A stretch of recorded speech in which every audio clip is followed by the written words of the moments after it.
everything's got to be on point. The margins for error on Everest on summit day are so small. And unlike almost every other industry, if we get it wrong on Everest, somebody's going to come away either with frostbite at best or possibly death.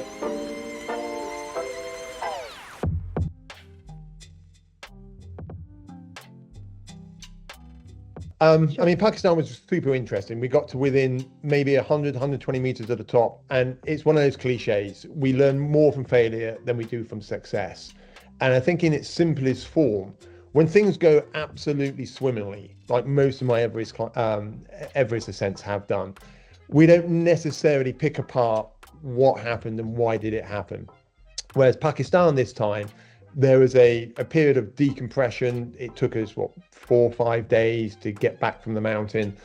And during that period, everybody that was part of the team, so Dorji, my number one climbing Sherpa, the client, Richard, myself, we were looking at what went right, what could we do to improve the overall experience next time. And the really interesting thing with climbing, mountaineering, is how do we define success? Yes, we didn't get to the top, but all of us said it's one of the most enjoyable adventures that we'd ever taken part in. So, was it a failure? Quite possibly not. I mean, it depends on how we define success. But the fact that we picked it apart, that's where the juice in the learnings lie. And if we had just strolled to the top, I don't think we would have reflected in quite the same way.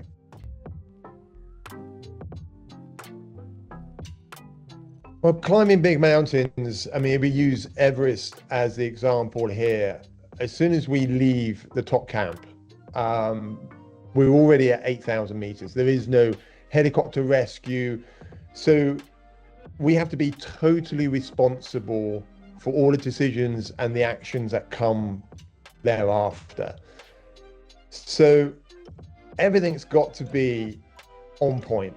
The margins for error on Everest on summit day are so small. And unlike almost every other industry, if we get it wrong on Everest, somebody's going to come away either with frostbite at best or possibly death. So I try to employ a system that we call binary thinking, and we try to strip away the noise. And I'm generally focused on just 5 or 6 things. The physical and mental state of the team, not just the clients, but the Sherpa team and myself included. What the weather conditions are like, both sort of overhead and underfoot climbing conditions, how much oxygen that we have available and what the flow rates are looking like and how much we have in reserve, and what the time is. Everything else is irrelevant. And I think when it comes to that really important, as you said, life or death, but we could use the term time critical decisions where everything has to be done quickly and efficiently, to strip away the noise, to strip away the fluff, everything is on our periphery. We need to double down and focus on what is actually important.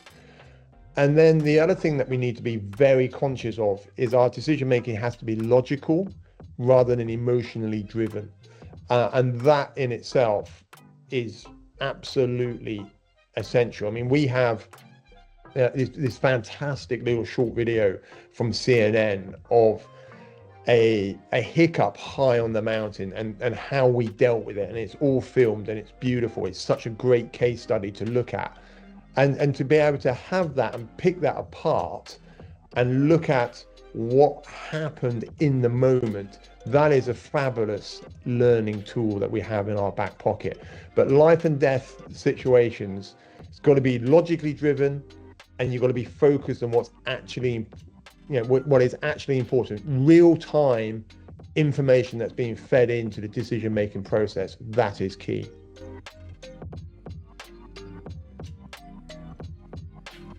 Well, leadership is a huge topic. I do think that leadership is sort of top down, but the overriding principle I believe in leadership is trust. There has to be an investment from all stakeholders. In my world, it's the clients, it's the Sherpa team, it's the leadership team, and we've got to have that trust relationship between all those stakeholders. Because if we do make time critical decisions, there isn't time necessary to deliberate over, well, if we do X, what's going to happen? What direction is it going to lead us into? So, critical leadership is built on that trust, and that takes time. And once you build that trust, you have to rigorously defend it. So, of course, we're going to make mistakes. There are times that we're going to make the wrong decision, but I forget who the philosopher was. The wrong decision is better than indecision. When things are time critical, and stressful leadership, we find ourselves quite often up against it in terms of time. So we need to trust within the stakeholders, but we also need trust within ourselves, that self-confidence to make those often far-reaching decisions. And then it needs to be accepted by the stakeholders, and then we need to move in that direction. But we also need to have the trust in ourselves and the confidence within the team to pivot if we need to.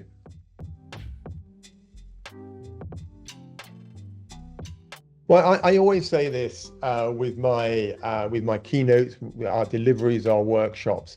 If we elevate the performance in just one person that is sat before us, then I consider that a victory.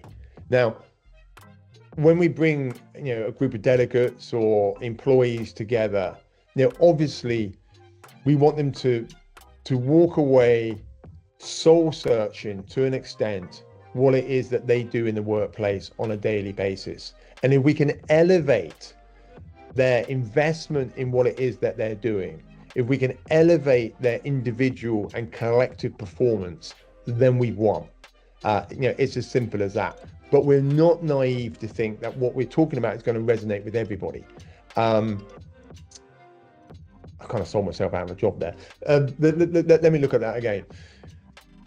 When we deliver our keynotes, our deliveries, our workshops, ideally what we want to do is we want at least a number of the audience to walk away soul searching about their own presence on an everyday basis within that organization. We want to elevate their investment. We want to elevate their performance so that every single day they are bringing the best version of themselves to their desk or to their organization.